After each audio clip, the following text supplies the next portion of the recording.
Assalamu alaikum, my dear students. How are you? Hope you all are well. By the grace of Allah, I am well. Today, I will discuss about phases narration with you. I hope you will watch the full video. Exclude MB, pay attention to education.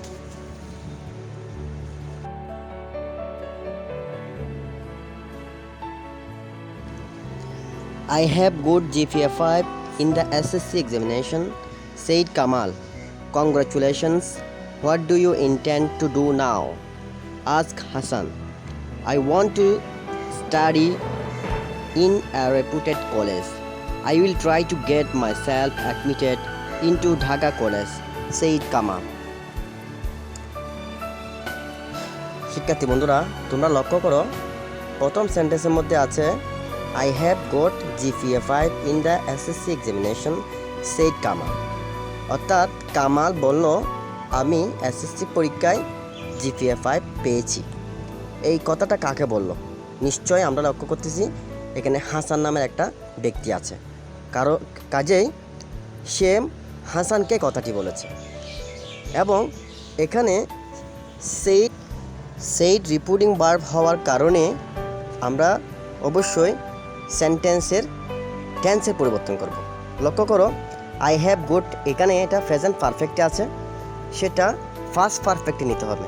আমরা জানি present পারফেক্টে have has থাকে, first পারফেক্টে had থাকে, কাজে have হ্যাজের পরিবর্তে আমরা had বসাবো।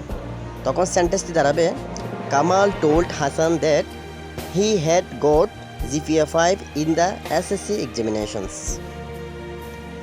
অর্থাৎ কামাল হাসানকে বলল যে সে এসএসসি পরীক্ষায় জিপিএ 5 পেয়েছে।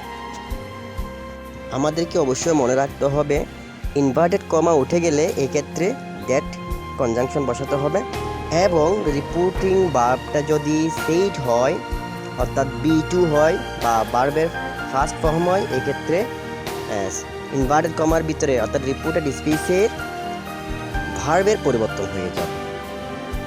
তারপরে পরবর্তী সেন্টেন্সটি লক্ষ্য করো, এখানে লেখা আছে congratulations, what do you intend to do now?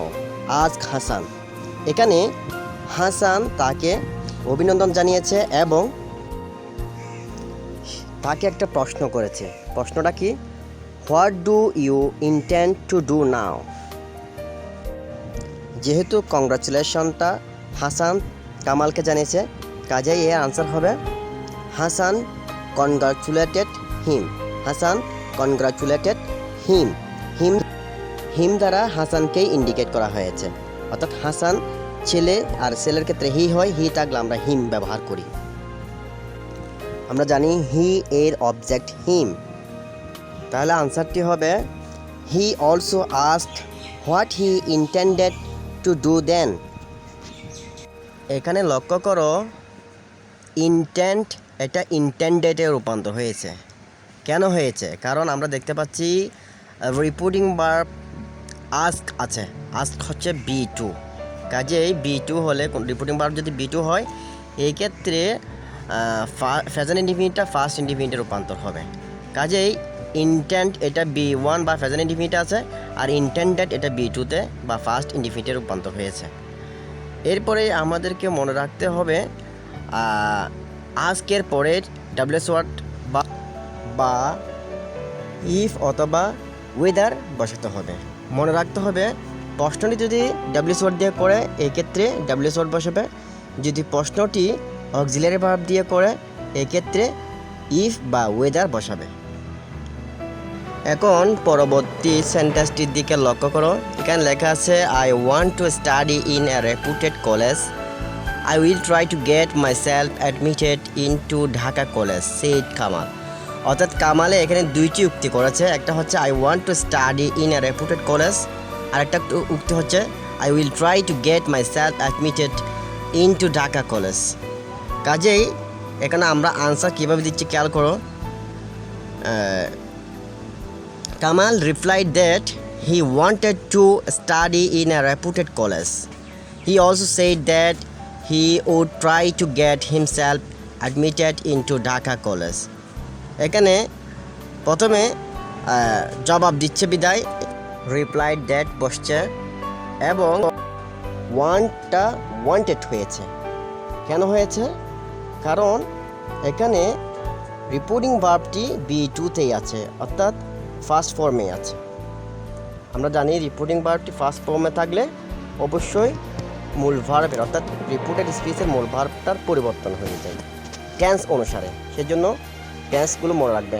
Present indefinite হলে ফার্স্ট ইন্ডিফিনিট হবে, প্রেজেন্ট পারফেক্ট হলে ফার্স্ট পারফেক্ট, প্রেজেন্ট কন্টিনিউয়াস হলে ফার্স্ট কন্টিনিউয়াস, এভাবে পরিবর্তন হবে। এছাড়া আমাদের মনে রাখতে হবে একজন বক্তা যদি পরপর দুইটি বাক্য বলে সেই ক্ষেত্রে আমরা অলসো সেইড বলতে পারি বা অল অ্যাডেড দ্যাট বলতে পারি। আশা করি তোমরা ভিডিওটি শেষ পর্যন্ত দেখেছো। এরপরেও যদি আমার এখানে কোনোরূপ ভুল ত্রুটি হয়ে থাকে তোমরা অবশ্যই ক্ষমা সুন্দর দৃষ্টিতে দেখবে। আর মনে রাখবে চর্চার কোনো বিকল্প নেই। তোমরা বাড়িতে বেশি বেশি চর্চা করবে এবং নিরাপদে থাকবে, সাবধানে থাকবে। আজকের মতো তাহলে এখানেই ইতি টানছি। সবাই ভালো থেকো, সুস্থ থেকো। আল্লাহ হাফেজ।